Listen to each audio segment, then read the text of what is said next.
మహిళల కోసం ప్రతి నియోజకవర్గంలో ఎంఎస్ఎంఈ పార్కులను తీసుకురాబోతున్నామని తెలిపారు మంత్రి శ్రీధర్ బాబు. హైదరాబాద్ జూబ్లీహిల్స్లోని భవనం వెంకట్రామ్ ఆడిటోరియంలో వి హబ్ ఆధ్వర్యంలో జరిగిన వి ఎనేబుల్ గ్రాడ్యుయేషన్ సెరమనీలో పాల్గొన్నారు.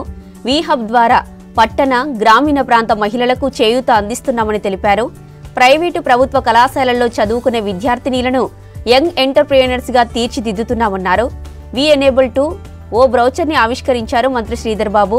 ఒలింపియన్ గుత్తా జ్వాల, ప్రొడ్యూసర్ ప్రియాంక దత్ ఈ కార్యక్రమంలో 600 మంది విద్యార్థినీలు పాల్గొన్నారు.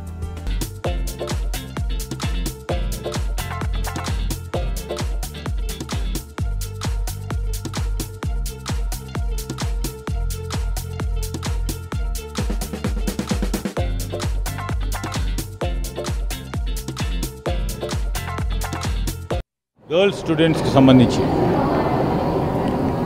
17 ఇయర్స్ నుంచి 23 రైట్ 23 ఇయర్స్ లోపడున్న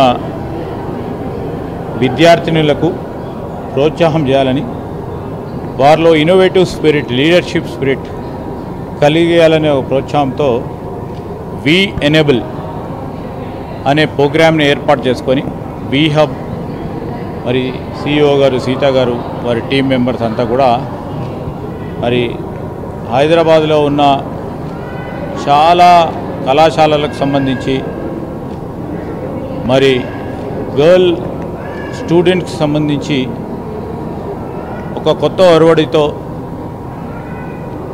ప్రోత్సాహకరమైన కార్యక్రమాన్ని నిర్వహించిన తరుణంలో వారికి శుభాకాంక్షలు తెలియజేస్తూ, ఈరోజు మా ఉద్దేశం, మా ప్రభుత్వం లక్ష్యం కూడా మహిళలకు సంబంధించిన సాధికారత విషయంలో కేవలం మాటల వరకే పరిమితం కాకుండా సాధికారతకు సంబంధించిన అంశం విషయంలో రాబోయే కాలంలో వీరందరూ కూడా లీడర్స్గా ఎదగాలని, వాణిజ్యం, వ్యాపారం, సొంత నిర్ణయాలతో కూడుకొని పెద్దగా ఎదగాలని, వారిలో ఆంటర్‌ప్రెన్యూర్‌షిప్ స్పిరిట్ని ముందుకు తీసుకెళ్లే ప్రయత్న భాగంలో ఈ వి హబ్ చేస్తూ ఉన్న కార్యక్రమం చాలామంది ఈరోజు దీనిలో పాల్గొనడం